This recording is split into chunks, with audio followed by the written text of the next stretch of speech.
तो आज हम बात करेंगे कि after Mughal empire why did British come to India और European countries come to India. तो जब उन लोग आया वो उसका कि सबसे बड़ा कारण ये था कि जो इंडिया का कॉटन, सिल्क और स्पाइसेस था वो यूरोपियन मार्केट में बहुत हाईली और कॉस्टली बिकता था। तो यूरोपियन कंपनीज़ यहाँ पर आया था ट्रेड करने, वो सबको पता है। लेकिन वो सब शुरुआत कैसे हुआ, कौन सबसे पहले आया, वो सब जानते हैं। तो अब जब ट्रेड होता था तो पहले होता था कॉन्स्टेंटिपोल जो एरिया है ना, कॉन्स्टेंटिनोपल जो एरिया है वो टर्की में है, टर्की को ही है वो। उस रास्ता से होके आता था क्योंकि वो शॉर्टेस्ट वे था यूरोपियन कंट्रीज से ईस्ट इंडिया आने का। तो ऑटोमन टर्क्स क्या किया, 1453 में उसको कैप्चर कर लिया। जब कैप्चर कर लिया तो trade route become more costly and unsafe.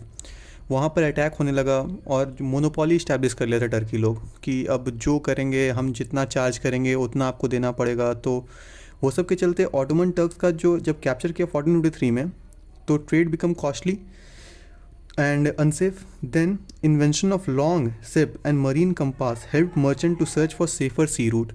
तब क्या किया पोर्टुगीज़, सबसे पहले पोर्टुगीज़ क्या किया, एक नया ट्रेड रूट का, सी रूट का इन्वेंशन करने के लिए निकला। तो पोर्टुगीज़ और स्पेन दोनों साथ में निकला था, लेकिन सबसे पहले निकला था स्पेन से। स्पेन से कौन निकले थे, क्रिस्टोफर कोलंबस।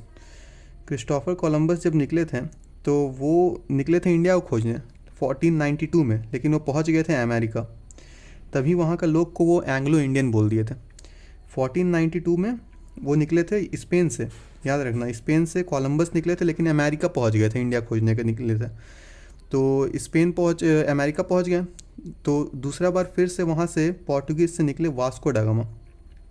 वास्को डा गामा जब निकले वहाँ से, पोर्टुगल के थे, तो वो एक केप ऑफ गुड होप रास्ता, मतलब नया सी रूट सर्च किए और 1498 में कालीकत में पहुँच गए। इंडिया का कालीकत में पहुँच गए 1498 में, और एक नया सी रूट बना केप ऑफ गुड होप जो पूरा घूम के आता है, ठीक ना। क्योंकि वहाँ पर ना कोई मतलब वो था, पायरेट्स था, ना कोई कॉस्टली कोई उसको मोनोपोली इस्टेब्लिश किया था, वो पूरा सेफ रूट था, न्यू रूट था। तो वास्को डा गामा सबसे पहले 1498 में आए थे इंडिया, 1498 में, और कहाँ आए थे, कालीकत। अब वास्को डा गामा जो थे, he was welcomed by Zamorin. Zamorin was the king of Calicut. Zamorin was the king of Calicut. He also gave him the privilege to promote trade in India. तो जैमोरिन आए, उसको किए, वो 3 महीना रहे भी थे यहाँ पर। आफ्टर 3 मंथ्स, देखिए वो 3 महीना, वास्को डा गामा 3 महीना इंडिया में रहे, स्पाइसेस कलेक्ट किए, सब कुछ जो कुछ था उनको ट्रेड में लगा कि हेल्प करेगा, वो सब कलेक्ट करके वापस चल गए। और बोला जाता है ना, जो वो गए यूरोप वापस, तो उनका जितना भी ट्रेडिंग, मतलब सी रूट से आने का कॉस्ट था, उसके 60 गुना ज़्यादा वैल्यू उसको मिला था, वो जो जितना सामान इंडिया से लेके गए थे उससे बेचने से। तो ही केम बैक इन 1501। तो 1501 में वो वापस आए इंडिया। कौन, वास्को डा गामा। वास्को डा गामा 1501 में वापस आए और पहला ट्रेडिंग फैक्ट्री वास्को डा गामा खोले थे। कहाँ पर, कैनानोर में। कैनानोर कहाँ है, कोचिन तरफ, ये साउथ में एकदम कैनानोर है। ट्रेडिंग फैक्ट्री पोर्टुगीज खोला वास्को डा गामा 1501 में। 1501 में ट्रेडिंग फैक्ट्री पहला खोला कैनानोर में, और वो पोर्टुगीज़ खोला था सबसे पहला। अब देखो पोर्टुगीज़ क्या हुआ ना, जब आया वो, तो अब किसी को भी शासन करने में मज़ा आता है। तो अब वो क्या किया पोर्टुगीज़, वो किया कि हमको शासन करना है यहाँ पर। अब शासन के लिए वो पहले बोला जैमोरिन को, किंग जो जैमोरिन थे, कि मुस्लिम जितना भी ट्रेडर है उन लोग को बाहर निकालो, लेकिन वो मना कर दिया।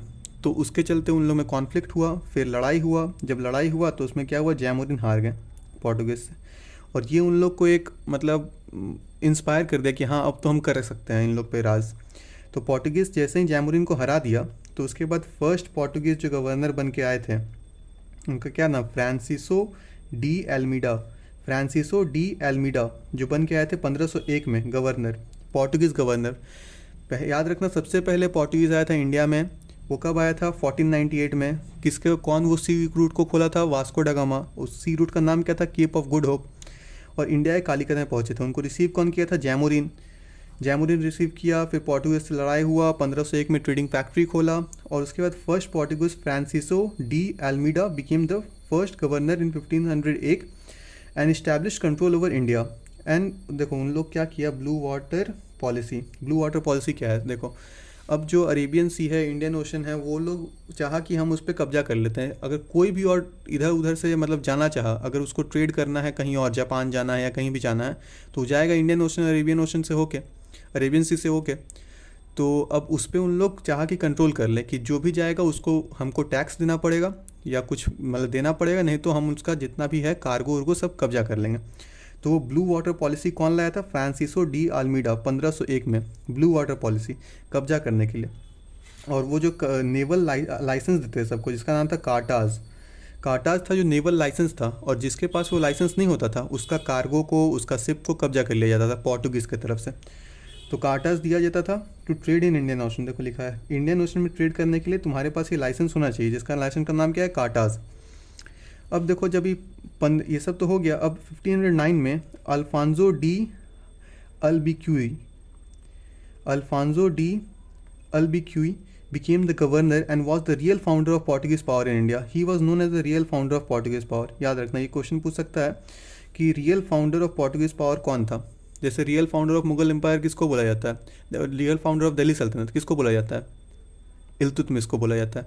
तो वो क्यों? क्योंकि वो कुछ किया था काम। तो ये भी बहुत जगह कब्जा किया, बहुत जगह लड़ाई किया, कोचीन और कहाँ के कैननौर, कोचीन, बहुत जगह ये कब्जा किया, वहाँ पर ट्रेडिंग फैक्ट्री खोला, इसलिए इसको बोला जाता है real founder of Portuguese power.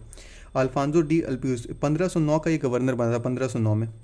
ये सब होने के बाद अब देखो 1530 में जो इम्पॉर्टेंट है वो बता रहे हैं। 1530 में 1530 एडी में नीनो डा कूना बिकेम द गवर्नर बना, और he changed the capital from Cochin to Goa. जो नीनो डा कूना था वो 1530 में कैपिटल को चेंज किया। कोचिन में जो पहले कैपिटल था पोर्टुगीज़ पावर का, जो कोचिन में कैपिटल था उसको चेंज करके गोवा में गया, और वो कैप्चर दीयू एंड दमन को किया और पोर्टुगीज़ कंट्रोल को बहुत मतलब हाई लेवल पे लेके गया। अब इस समय वो पीक पे पहुंच गया था 1530 पे। पोर्टुगीज़ पूरा रूल कर रहा था, पूरा ईस्ट का जितना कोस्टल एरिया था सबको वो कब्जा कर चुका था। मतलब दमन दीव हो गया, गोवा हो गया, कोचीन हो गया, कैननौर हो गया, सब चीज़ को कब्जा कर लिया था और पूरा ट्रेड में वो कर रहा था। ये उसका पीक समय था, जेनिथ जिसको बोलते हैं, ये उसका पीक था। इसके बाद हम लोग आगे जो पढ़ेंगे नेक्स्ट वीडियो में, वो पढ़ेंगे इसके बारे में, क्या बोलते हैं, इन लोग का डिक्लाइन कैसे, वही तो राइज़ हो गया, पोर्टुगीज़ पावर का राइज़ कैसे हुआ, ये हम लोग इसमें बताएं। कि पोर्टुगीज़ पावर था, क्रिस्टोफर कोलंबस स्पेन से निकले थे, अमेरिका पहुंच गए 1492 में। फिर वास्को ड गामा निकले थे पोर्टुगल से, और उसके बाद वो केप ऑफ गुड होप से 1498 में इंडिया पहुंचे, जो कालीकत में रुके। उसके बाद Vasco da Gama was welcomed by Zamorin कैसे वो 3 महीना रहे, उसके बाद बिजनेस किए, उनको पसंद आया, फिर 1501 में वापस आए, ट्रेडिंग फैक्ट्री लॉन्च किए कैननौर में। पोर्टुगीज़ फिर उसको एक्सपेल करने बोला गया। एक्सपेल किसको बोला गया? मुस्लिम ट्रेडर को एक्सपेल करने बोला गया, जिसको मना करने के बाद कॉन्फ्लिक्ट हुआ, लड़ाई हुआ, तो पोर्टुगीज़ पावर में आ गया था। पोर्टुगीज़ पावर में कब आया था? 1501 में ही लड़ाई वड़ाई हुआ, उसके बाद से आ गया था। तो फर्स्ट गवर्नर, ये सब जो हम बोल रहे हैं ना, हम जितना बता रहे हैं वो सब बस एग्ज़ाम में आने वाला क्वेश्चन है, ऐसा वैसा क्वेश्चन नहीं है। First Portuguese Francisco de Almeida, ये पूछेगा फर्स्ट पोर्टुगीज़ जो गवर्नर था वो कौन था?